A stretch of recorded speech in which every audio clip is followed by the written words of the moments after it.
আসসালামু আলাইকুম প্রিয় ভিউয়ার্স। আমি আজকে আপনাদেরকে নিয়ে এসেছি বাংলাদেশের সবচেয়ে ছোট জামে মসজিদ। এটি এতই ছোট যে ৮ থেকে ১০ জন মানুষ একসঙ্গে জামাতে নামাজ পড়তে পারে এর ভিতরে। কখন কিভাবে এই মসজিদটি নির্মাণ হয়েছিল কোনো সাল তারিখ বা কোনো কিছুই লেখা নেই।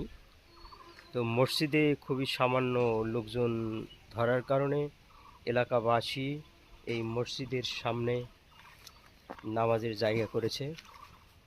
এখানেই তারা সবাই মিলিতভাবে এলাকাবাসী নামাজ আদায় করেন।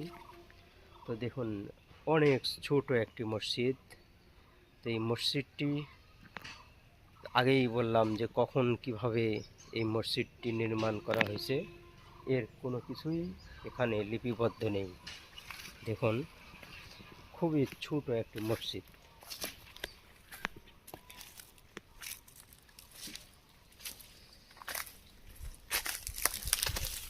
দেখুন, খুবই ছোট একটি মসজিদ, খুবই ছোট।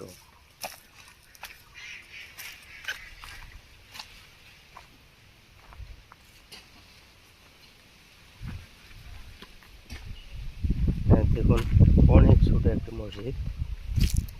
এই মসজিদ বাংলাদেশের সবচেয়ে ছোট পুরাতন জামে মসজিদ। আপনারা সময় পেলে অবশ্যই আসবেন এই মসজিদটি দেখার জন্য। ধন্যবাদ সবাইকে। সবাই ভালো থাকবেন, সুস্থ থাকবেন, সুন্দর থাকবেন। আসসালামু আলাইকুম।